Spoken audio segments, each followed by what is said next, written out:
So for, like, future reference, you can kind of consider this my, like, canon outfit. They got... Holy shit, it's bright. The goggles. Drill. This jacket. And, which I'm really regretting right now because it's fucking hot outside. But anyway, if I ever got, like, a commission or something, that, like, that's the outfit. But anyway...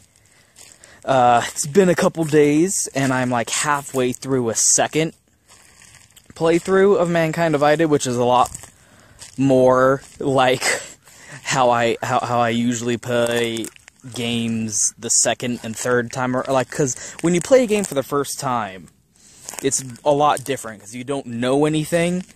So, and even on repeat playthroughs, I kind of like to take my time. I'm not a speedrunner type of person, like, even if it's a game I know really, really well, I like to, you know, take in the world, you know, and sometimes you'll see things that you never knew about before. Very rarely, but, you know, sometimes you'll be like, oh shit, I didn't, like, was that always there? That's fucked up. But, like, the first time I was playing the game, you know, I spent like fucking 20 hours just wandering around fucking Prague, and it was the coolest shit because, like, that's like they packed that one city with like fucking everything, and that's one of the differences between this one and the first one, Human Revolution. For future reference, I'm gonna say, when I say the first one, I don't mean Deus Ex 1 on the personal computer, I mean Human Revolution, the first one that this studio made, this creative team made Human Revolution, and the same people made Mankind Divided. And I always love that. I love when you know, a sequel time rolls around, and it's always the worst thing when the sequel gets handed off to a completely new team who had nothing to do with the first one. So it was really cool that it's like, oh, like, awesome, like, the same lady is writing it, the same creative director is in charge, like, the same, it's all the same major players are involved. What do you want, dog? What's this dog? Oh, this fucking tiny dog. Fucked up dog. So, like, because in Human Revolution, you had two hub worlds. What's going on, buddy? What's going on? What are you doing? Oh, your puppy dog. Hey there. Hello, puppy dog. Here. Oh, your puppy. Oh, your puppy dog. Here's your puppy dog. Stupid fucking dog. Yeah, the two hub worlds, they had Detroit and, China. And you went to them twice, and then there were, like, a whole bunch of little mission areas, like, the FEMA camp. No mention of Walton Simons in the FEMA camp, by the way. Always thought that was fucking weird. Like, Walton Simons hasn't been mentioned once in these fucking games yet, and he's kind of an important character. You would think he'd have popped up by now. Bob Page is all over the fucking place, where no sign of Walton Simons, his fucking gay lover. The FEMA camp, Tai Young Medical, Picus, and then Panchaea, or Camp Omega, and then Panchaea. I kind of roll those together in my head because, by the end of Human Revolution, you were just kind of like fucking railroaded through story sections, which always kind of bugged me because, like, I liked picking everything up. Like, even I was doing, like, non-lethal runs, I would pick up guns so that I could sell them and get money to buy more praxis and shit. So, like, you'd get through Tai Young Medical, which is this big, really long fucking mission. Like, a whole little fucking area, like, you go through all this shit. And then you finish that up, and it ends with a boss fight. And then you go, no, wait. Tai Young Medical does not end with a boss fight. It ends with, like, an encounter. I'm mixing it up in my head. But then you get out of Taeyang Medical, and you're like, and Jensen is like, we're going to Montreal. And it always felt awkward, like, just shoving 2 story missions in together like that.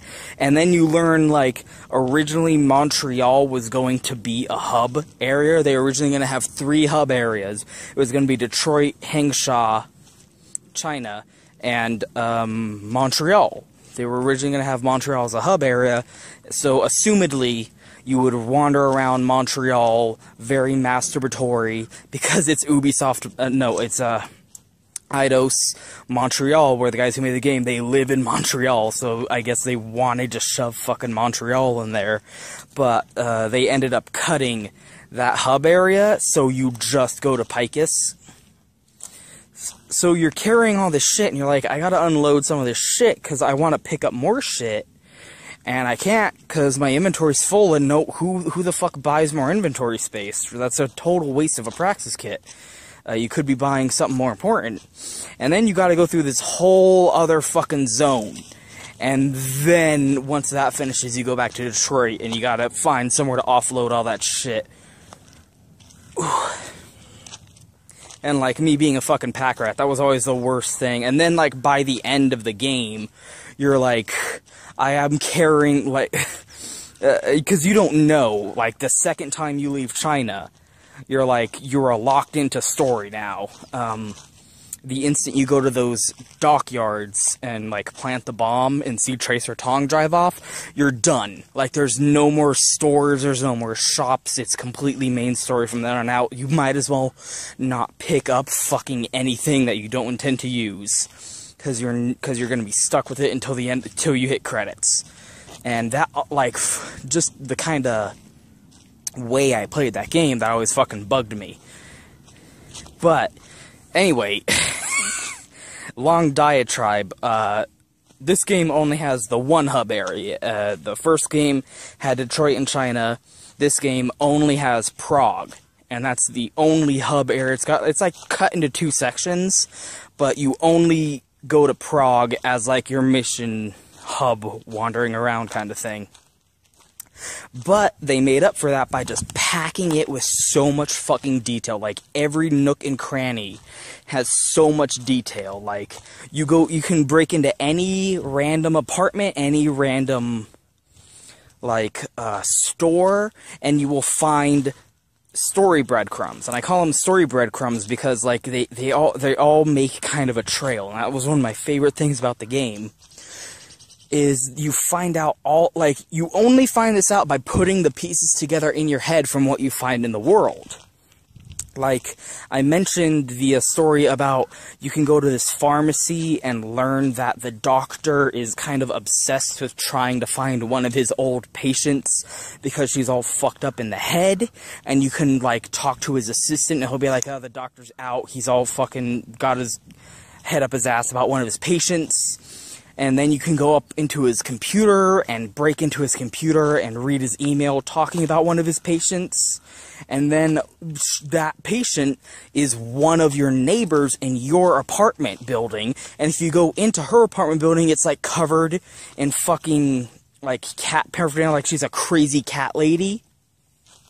And you can break into her computer, and it's, like, one of our friends from our, like, fucking cat support group or whatever was found dead. And then you go to this side quest that's like an augmented person got murdered and they ripped her fucking augmented body parts out. And you talk to the detective who's working the case, and he says, like, oh, this is just another killing. There have been a couple other killings on top of this. And one of the victims of a killing previously was that person that was mentioned in the email of your neighbor's computer. And then, at the crime scene for that murder, you find that fucking neighbor, and she's like, oh, I saw something, you know, she's kind of sort of a witness.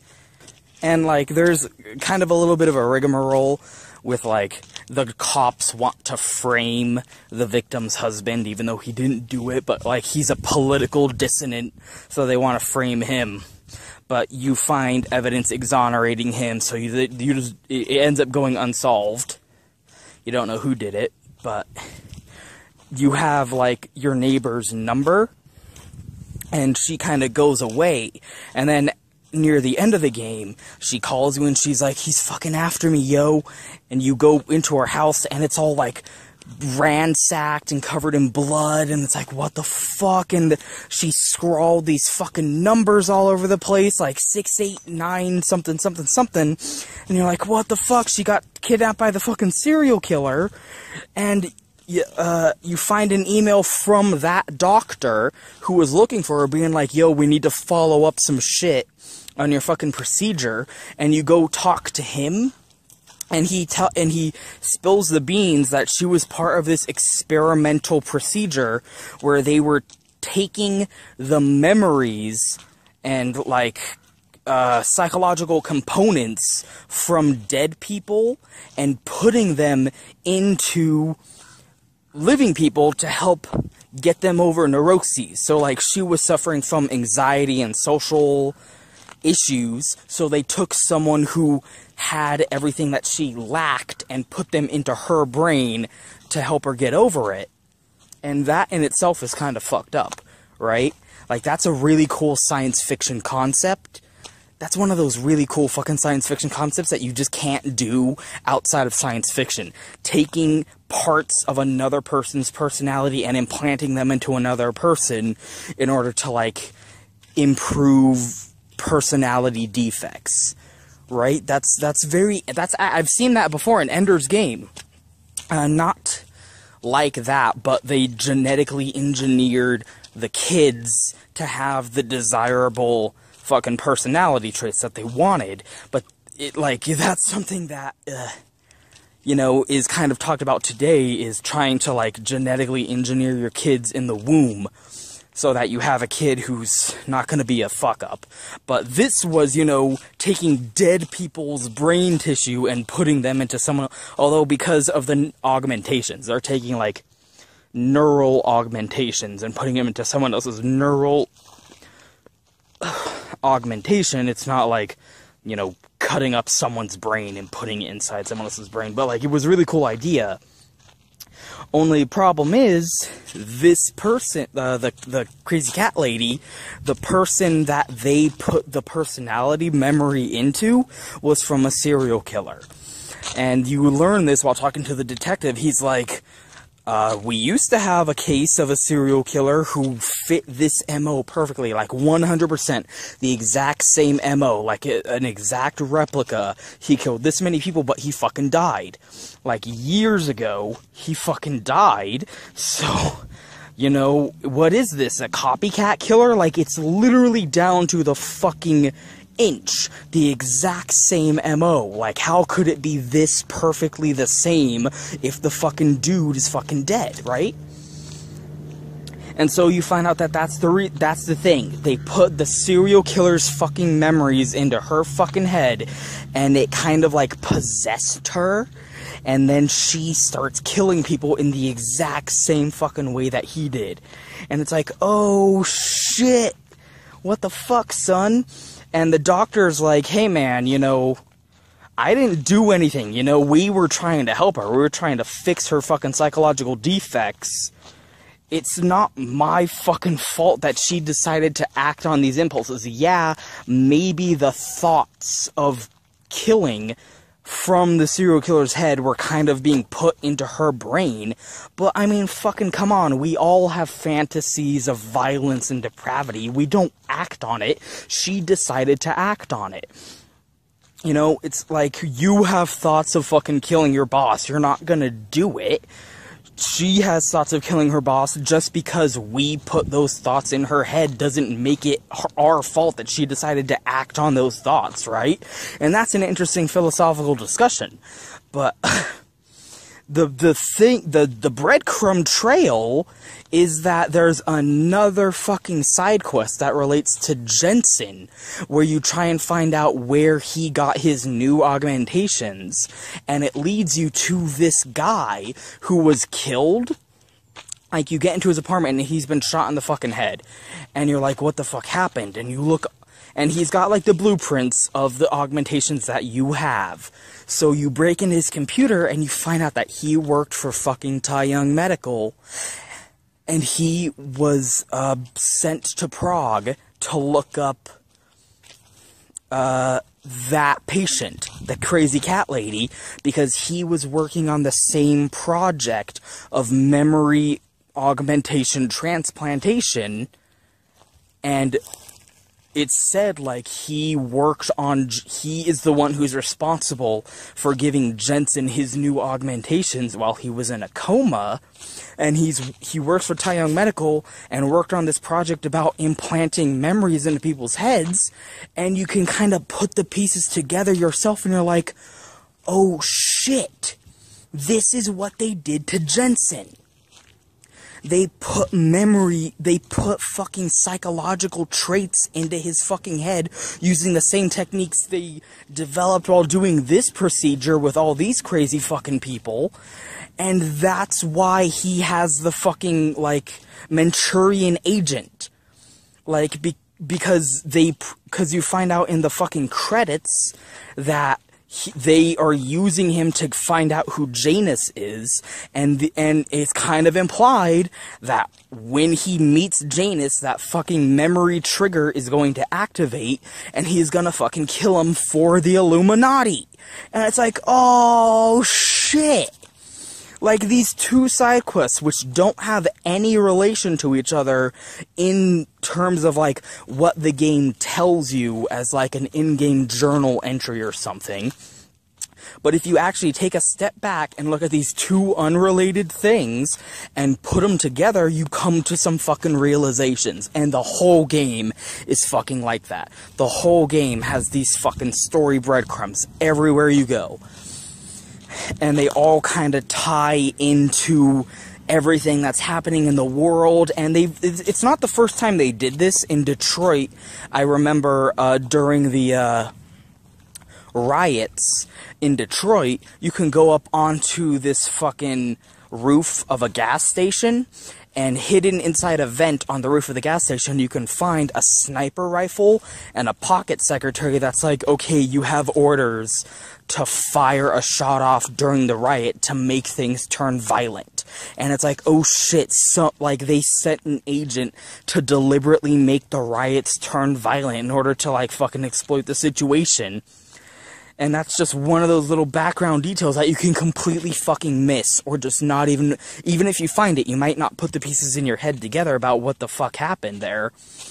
But because, you know, it's a smaller map, and they only have the one to deal with, they can just cram so much more cyclical fucking information in there, and it all ties into each other, and that's and you know, when a game touts, like, it's big, huge, massive open world, that's one of those things where it's like, yeah, it's a big, fucking, huge open map, but there's nothing to do in it. It's a big map of completely empty garbage. That's one of those things with fucking Grand Theft Auto 5, where it's like, yeah, it's this big, huge map that looks like a Teenage Mutant Ninja Turtle, but what can you do?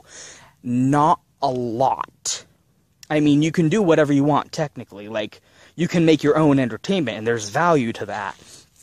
But in terms of, like, deliberately designed things that have been put into the world for you to do, not a lot. Compared to this, which is a smaller world, but it's just so dense with fucking story and activity that you can discover completely independently. Like, there are some things where, like, you can find an information broker and give him a certain item, and he'll give you little pocket secretaries that have little mini side quests on there where it's just like, go to this location and there'll be some goodies there. Points of interests and what was funny is because I spent so much time just exploring the world and finding all this funny shit, is I would get a point of interest in like the last chapter of the game, and I would go there and it would be a house I already broke into and found all this shit in there. So I opened the door and it's like, point of interest, fucking unlocked, you finished the mission, because I already collected that shit, so it instantly triggered like the completion of the fucking side quest. So that was always funny. And like, it only has the Prague map as the hub, but it has some fun little, like, mission locations, too. Like, you go to the fucking Golem City, and that's a fun little, like, linear kind of hub, where you start out at point A, and you have to make your way to point B, but there's, like, you know, lots of stuff going on in that area that you can kind of look around and explore in a little bit. So, you know, it's one of those, like, trade-offs where, yeah, it's smaller, but it doesn't feel like there's less of it. It feels like, you know, it felt like they were more comfortable with the map that they had to work with here, compared to the first game, which had a lot of open streets where nothing was going on.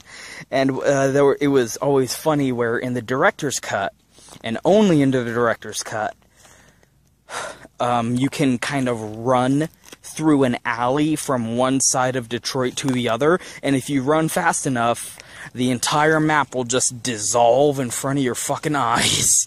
Like, you'll run in, and the map will just be gone, and it's open space of nothingness, and it takes a second for it to fucking load in the fucking textures, and it's like, oops.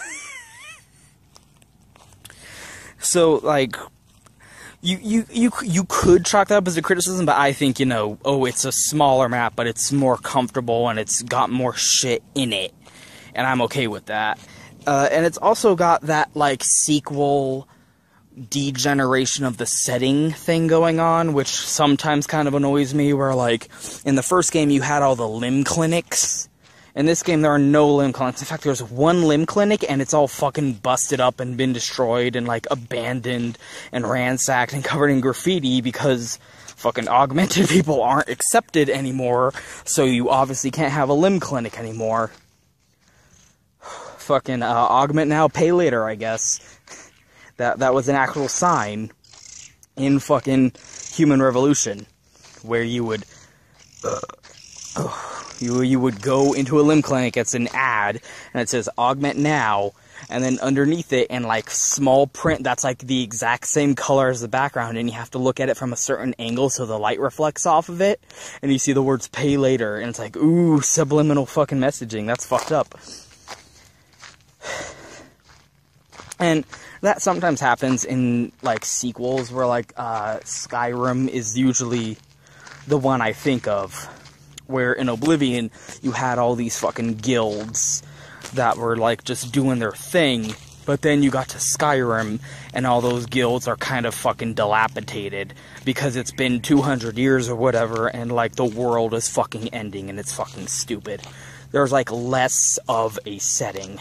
And I like, you know, those kind of, you know, settings with structure to them, you know, those kind of, like, adventure settings, where it's, like, every town has the fucking guild, and you can just go into the guild, but then you get to the sequel, and it's like, oh, the guild was fucking defunct, and now they operate as, like, single cells in the shadows, and it's like, fuck you, that's boring to me.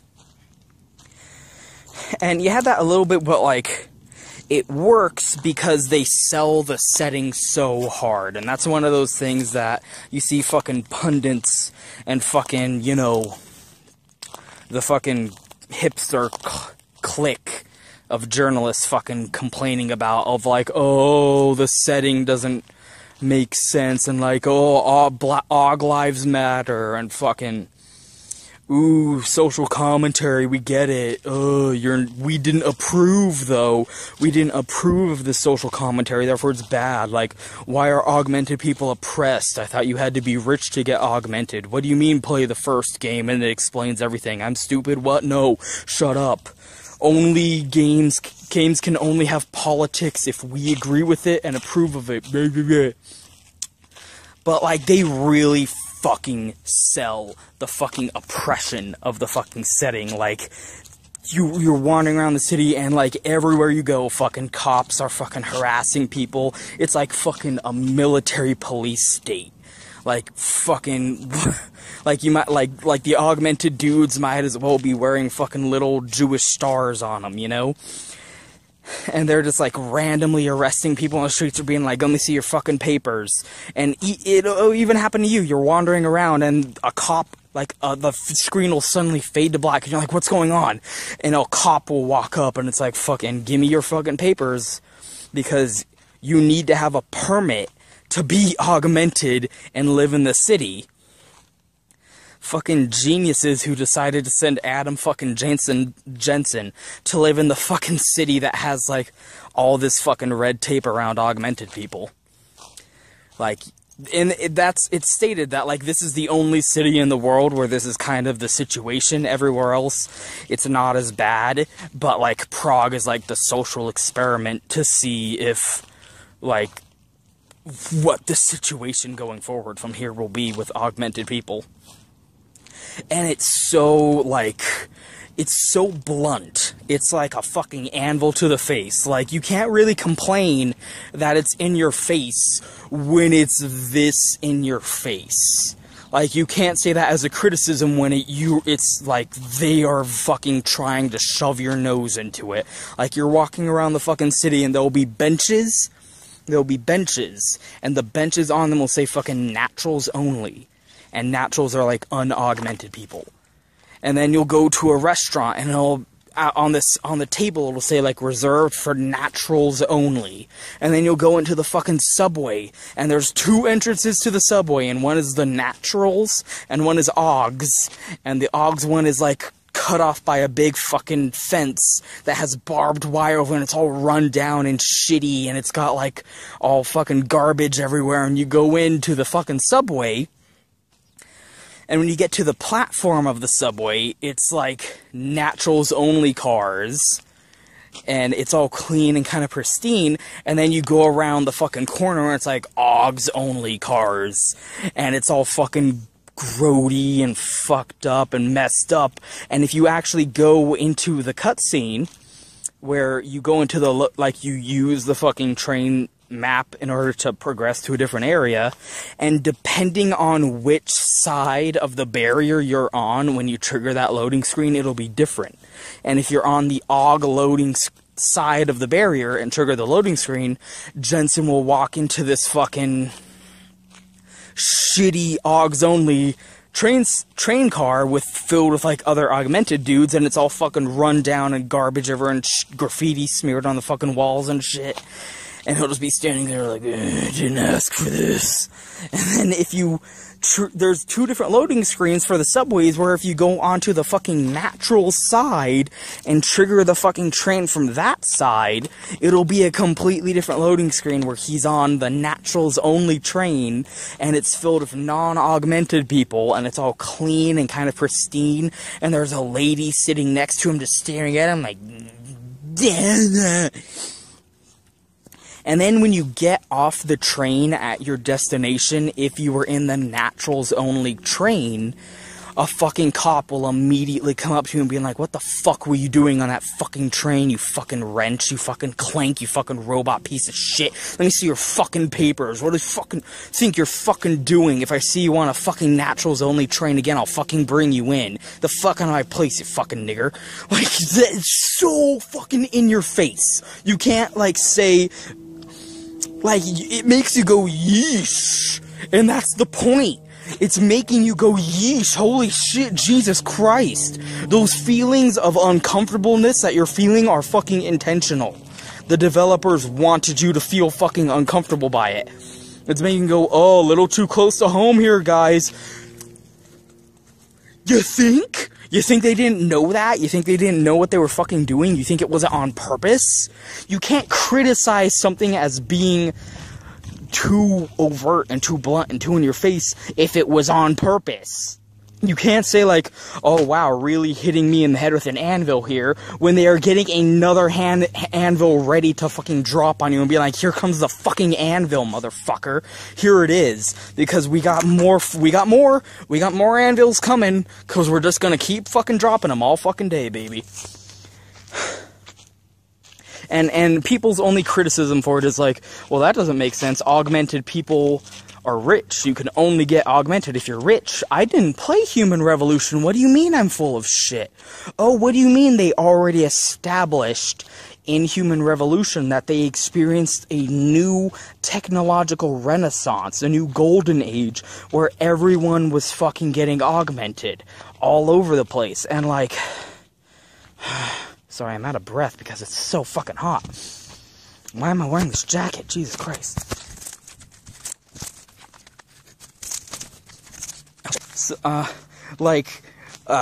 One of the key divisions in fucking Human Revolution was that the augmented people had all the privilege.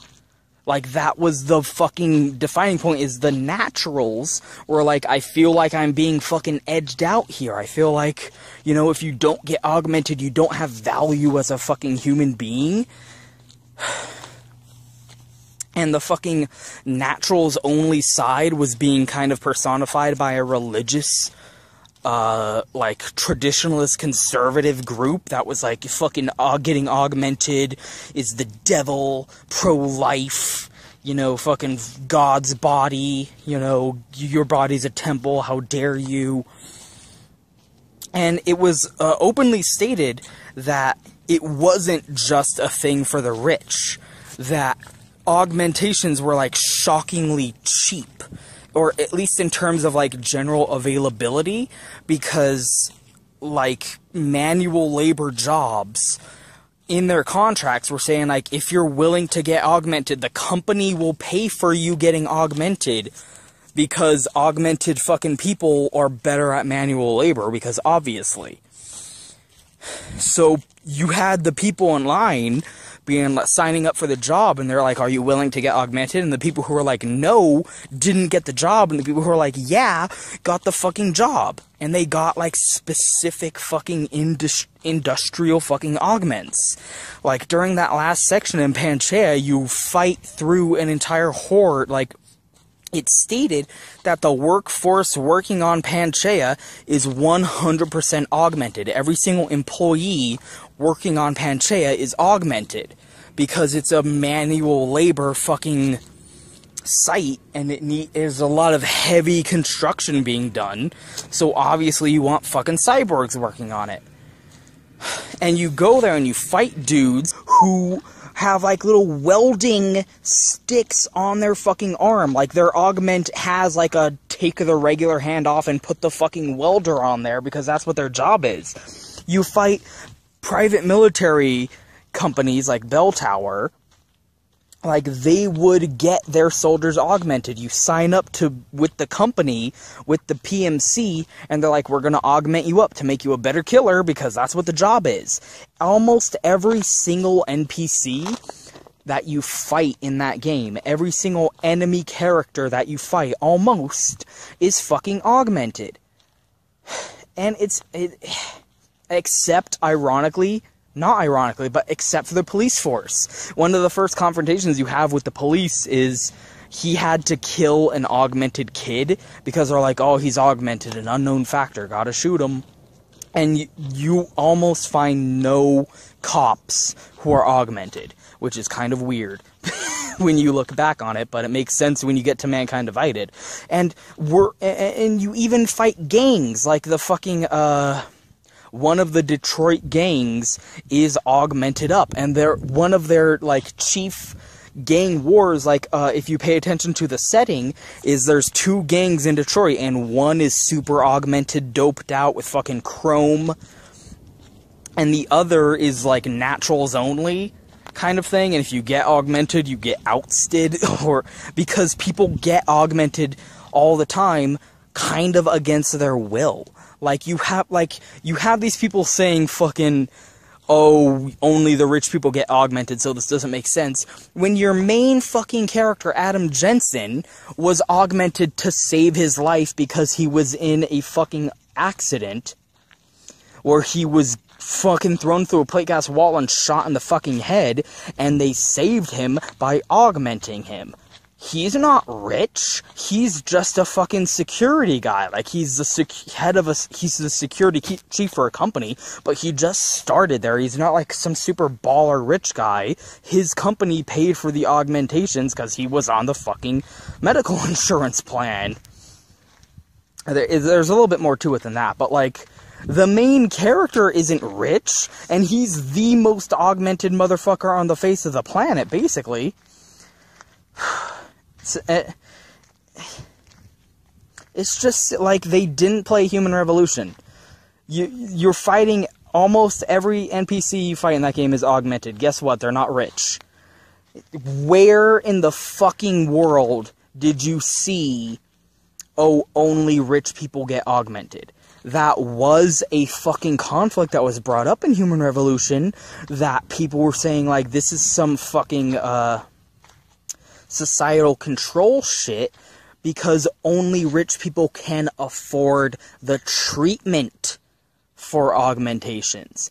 Getting augmented is shockingly cheap, but the treatments for getting augmentation isn't free. You need neuropozyne or you start suffering from fucking augmentation withdrawal, because your body rejects the fucking mechanical augmentation. That's the reason that prosthetic limbs, like cyborg robot limbs, are such a problem in real life, because your body rejects the fucking mechanical shit. So in the fiction of Deus Ex Human Revolution, they're like, we have this drug, and this tricks your body into accepting the robot shit as part of your body without rejecting it. And when you get augmented, you need neuropozyne, or you will get withdrawal rejection syndrome and eventually die. And the neuropozyne isn't fucking free. That's the divide, is only rich people can afford to get augmented willy-nilly without having to worry about the consequences, because they can afford neuropozyne. Like, you have, like, that was something brought up about sports teams, is like, you know, it's kind of like early, when the steroid debate happened back in the day when it first became an issue, not like it is now, but like back in the day, they were like, well, is this fair? It's giving these, athletes an unfair advantage.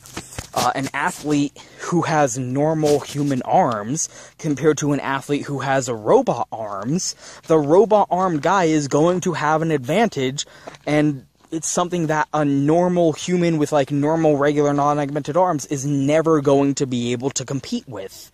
No matter how much they practice, no matter what happens, the guy with the robot arm is always going to have that fucking advantage. Is that fair? But at the same time, it's like, people want to get augmented, but they're like, well, not everyone wants to get augmented, but like, the conflict is that the classism of rich people can afford to just chop off their limbs willy-nilly and get new robot shit installed, and they don't have to worry about the consequences because they have neuropozyne. If it was just a one-stop fucking price, it wouldn't be a fucking issue. If neuropozyne wasn't a factor, anyone could get augmented.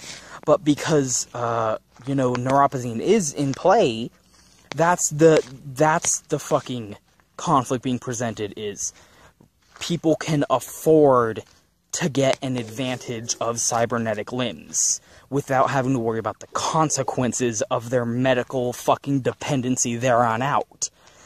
And one of the first side quests you get in that game is dudes who are stealing neuropozyne and selling it, but not selling it, and like selling it on the black market to people who can't afford neuropozyne from a fucking limb clinic because it's too expensive. And the guy who's doing it says, like, you think everyone gets augmented by choice? Shit happens. You get into a car accident, the only way they can save you is to amputate the leg.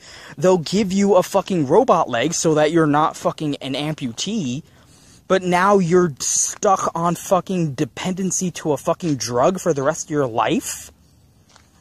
Like, what's the choice you want to make? Do you want to die, or do you want to get the robot shit? Well, now you have the robot shit, you need fucking neuropozyne for the rest of your fucking life. Like, that sort of thing is happening every single day, and they're like, well, we need to get the neuropozyne to the fucking people. And then you run into those fucking street gangs, and fucking the Triad gang in fucking, China, and you run into these guys, they're not fucking rich.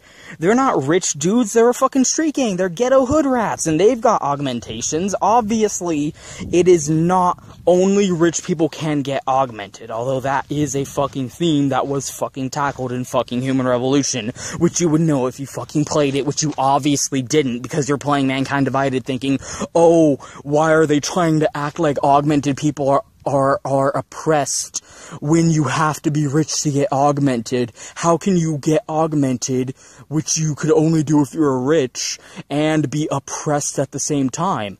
Oh, it's almost like they already explained that in the fucking first game, and you're just an idiot.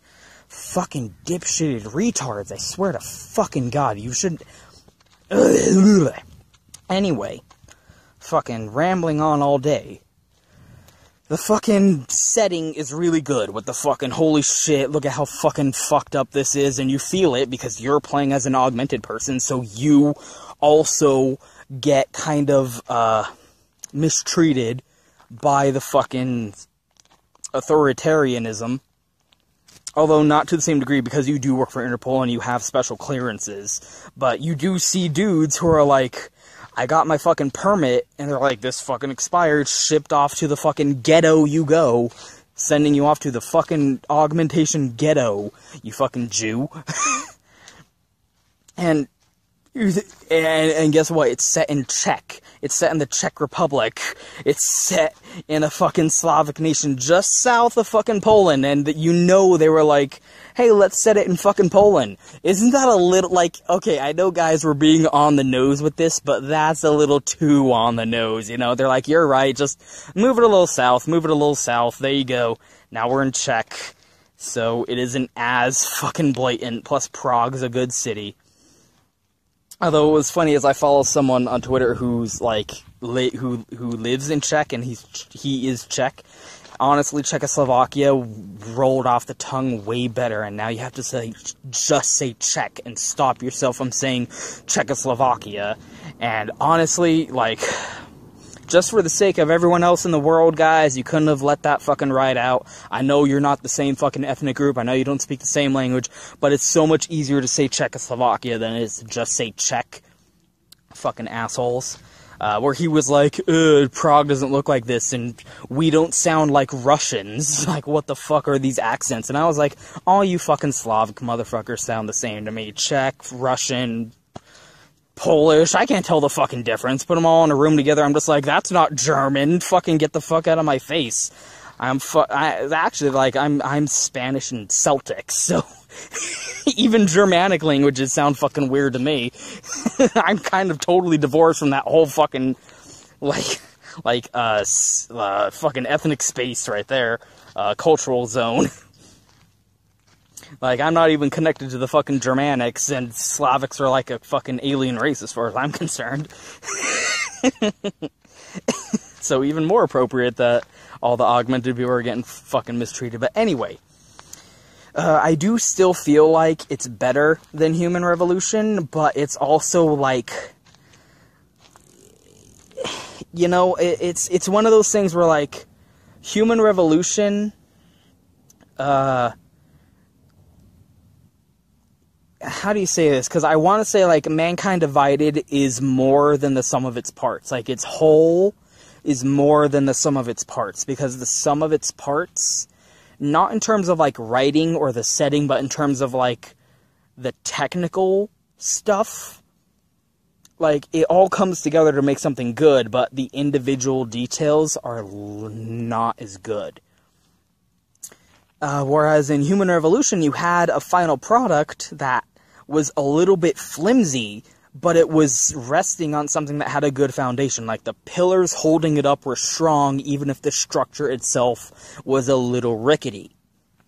So, what do I mean by that? Like, the takedown animations are something that always kind of sticks out to me when I'm playing Mankind Divided, because they're not as fucking fluid. They're a little bit more clumsy. Like, that's sort of what it feels like. It feels like there was less polish on the little details, and the devil's in the details, and I'm one of those people who really appreciates little details in the game, and I don't mean just, like, art assets. I don't mean, like, wandering around the world and looking at a poster on a wall. It has that shit in spades, and I do appreciate that, because I love that shit in games. I love walking down the street and looking at the fucking sign saying, like, eat at this restaurant, and it's like, haha, that's a good little art asset that you have there, and it's really cute and charming, and I appreciate that kind of thing. But, like, the character models are a little bit wonky, especially the lip movements. They feel too stiff. They don't feel like a natural lip movements, and it's ironic, because Deus Ex on the PC had lip syncing to a really like, how do you say, like, primitive degree, but it worked so fucking well. And like, they actually made a program to have the lips actually track the fucking waveforms of the audio track and sync itself up appropriately with the various animations that they made for what the lips would do. And then you had Human Revolution, which was kind of a little bit less technically gorgeous, so, like, you didn't notice it. Fucking phone keeps fucking up. Anyway. Back to the lip syncing.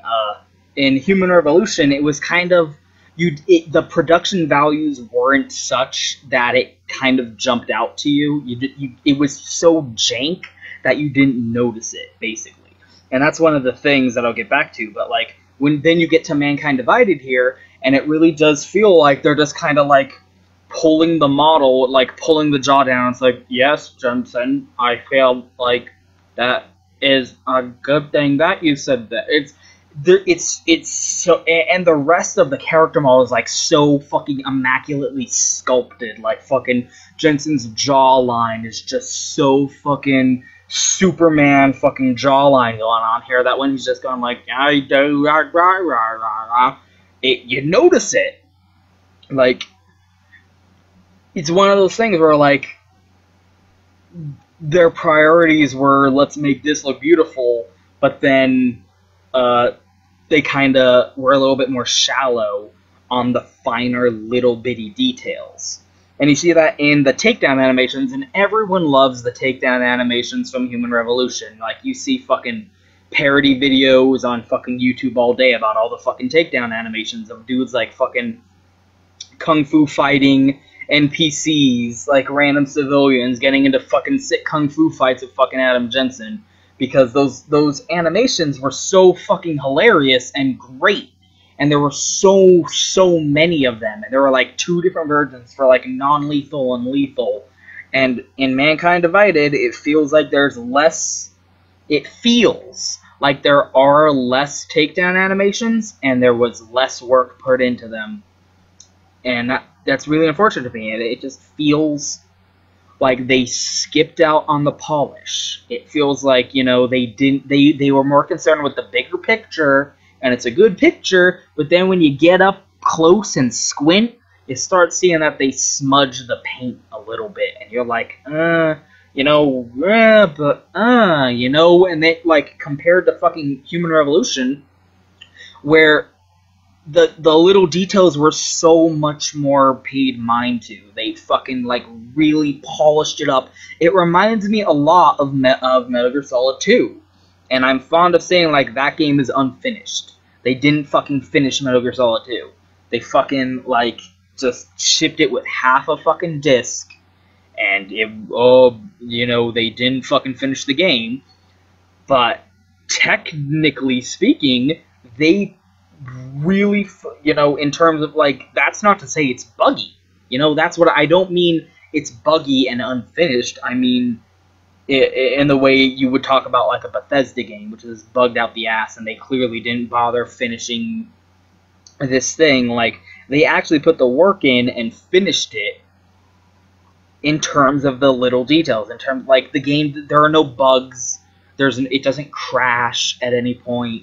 And there are so many little details, like fucking Metal Gear Solid 2 is famous for, like, having an ice bucket, where you shoot the ice bucket, and the individual little ice cubes will melt in real time, and they'll melt at different speeds. Like, the two ice cubes that are closer together don't melt, they do take longer to melt, compared to an ice cube that's way over here, and all by itself, it will melt faster. And, like, you could shoot the beer bottles on the fucking shelf, and they will all break individually in different ways that were, like, hand-animated, because they didn't have physics engines back then, so they had to actually design the animation of the bottle fucking turning into one model, and then breaking off into two models, where one flies over here and one flies over here, depending on where you shot it. And, like, so much work went into those little details. Like, they really sculpted the fucking finer details of the game, but the big product, you know, it leaned to the side a little bit. And that's what Human Revolution felt like to me. It felt like they really took the time to go in and sculpt things down. I know they didn't, but it felt like they did.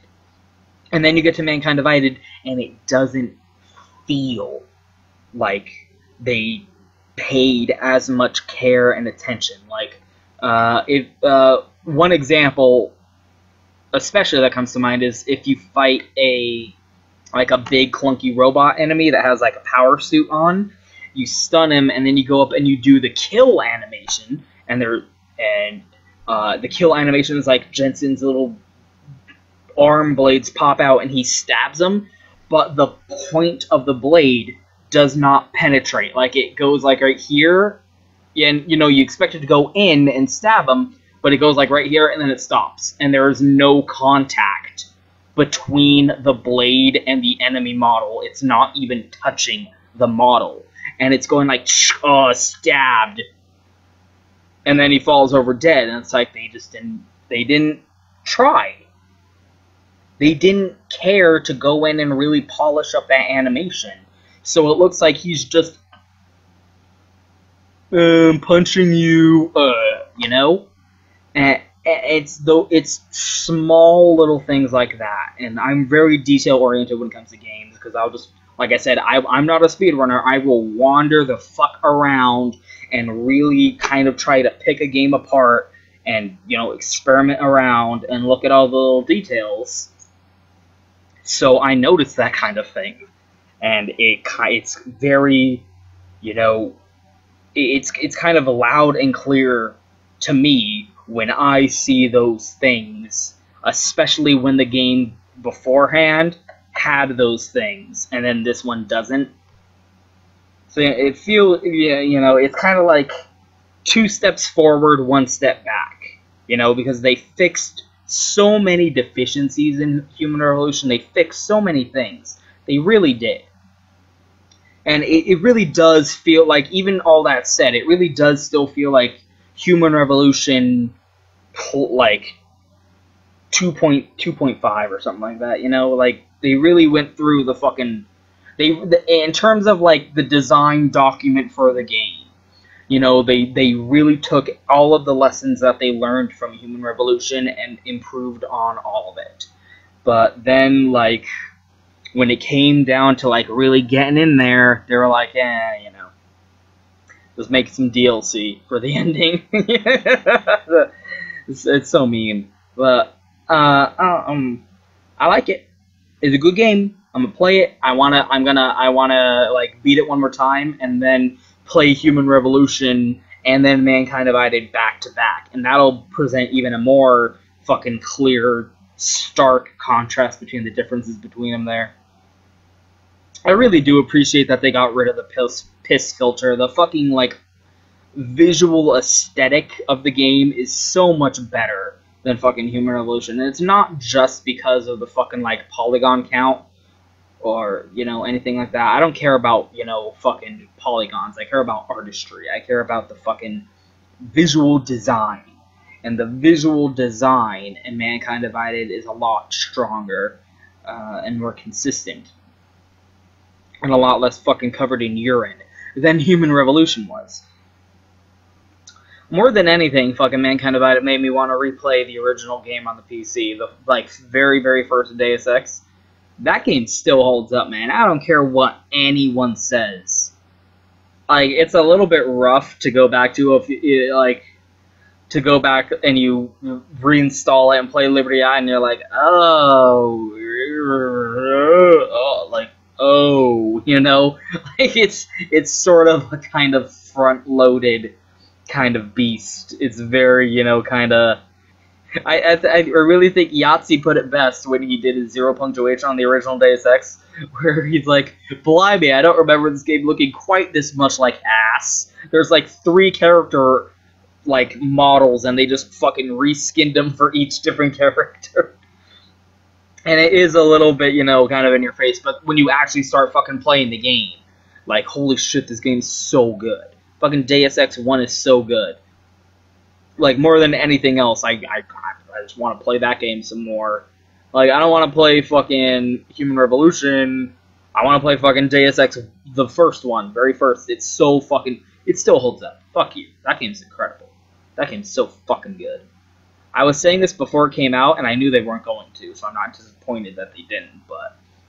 I was saying, like, if they fucking put the original Deus Ex on this disc, and it's, like, optimized for controls, that would make it my game of the year. Like, it has Deus Ex in it. Game of the year. Like, just let me be able to play that with a controller. Like, they did it, apparently, that, like, the original Deus Ex was put onto the PlayStation 2. Like, I'm sure you could, like, make jury-rig the original Deus Ex onto the control scheme of Human Revolution, and kind of, I don't know.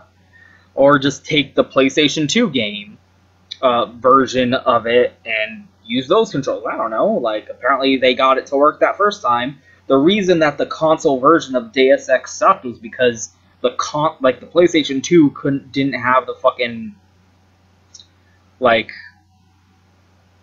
computeriness that a computer had.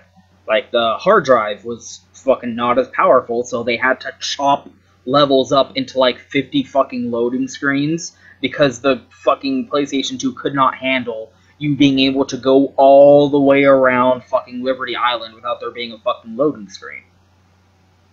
But now, that wouldn't be a problem. Just put that shit on fucking PS4. It could do the entire game without a loading screen. In this fucking day and age. Just make it work with a fucking controller. I don't know.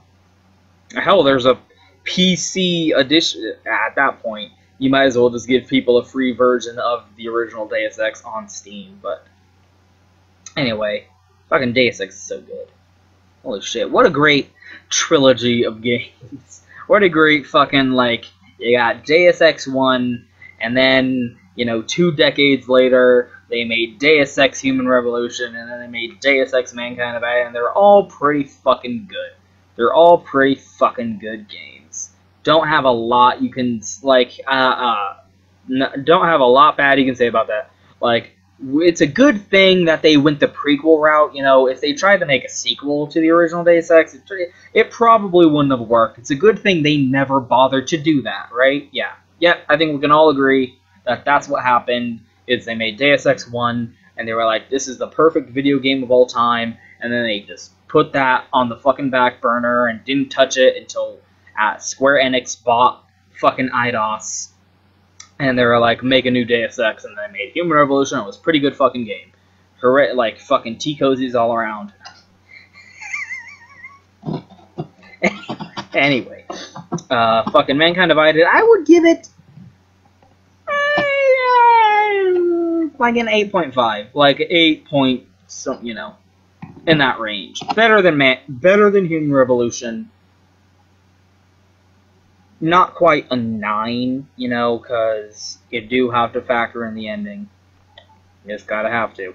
And again, like the could have done a little bit with the polish there. And also there's microtransactions. And also the fucking pre-order fucking mission they give you under Jensen's stories is just so blatant. Like, all these motherfuckers talking about the microtransactions. You know what? You can just not buy the microtransactions. It's fucking scummy and bullshit that those are in the fucking game, that they're even an option. That's horseshit. And they're just the stupidest fucking what? Like, why would anyone microtransactions ever? They're like, buy some practice kits. Who? Who in their right mind? I don't know. But, like, buy some credits, in-game currency. Who? Who in their right mind? So ridiculous. Not worth, like, just, but at the end of the day, just don't buy them, and it's kind of not a problem. But this fucking pre-order mission thing, that's what people should be complaining about, because that's offensive. That's a fucking, like, like, the worst practices of DLC. DLC should be content that they made after finishing the game, and they didn't have time to put it in the final release. They made it afterwards, and they sold it like, here's, like, we worked a little bit more on this game, here's some more game for you. This shit is a fucking mission that was in the game, and they went in and they cut it out. This was a side quest in the game, like a fucking half an hour long side quest, and they went in there and sliced it out and put it over here in its own little section. This is the DLC now. A fucking side quest that was part of the main game, and we just took it out and put it over here as an option in the menu screen. And if you didn't pre-order it, you don't get to play this fucking side quest. Fuck you. That's horseshit. Suck my dick. So, like, there's kind of too much bullshit. There's kind of too much bullshit to give it a 9. You know, it's like, it's a great game, but this and this and this and this and this, so you gotta give it down to an 8.5 on that. And I would say Human Revolution was an 8. Kind of for the same reason, because, like, the sum of your parts is really good, but the whole is a little rickety. This game, it's like, you got, like, the sum of your parts, like, the whole is good, the bigger picture is good, but the little bitty details, you kinda didn't bother, and you just ran out of steam, and left a whole bunch of plot threads hanging, and didn't really wrap it up, and where the fuck's the actual ending, and fucking microtransactions, and you just ripped out a fucking side quest for the sake of DLC, for pre-order DLC. I don't know, man. I expect better from you guys. Still pretty good game, you know, and like, I say this often, but like, a game where I can spend just as much time criticizing it is a game that you know I really like, because you know I really took the time to go in there and, like, really rip it apart and try and find all the little things.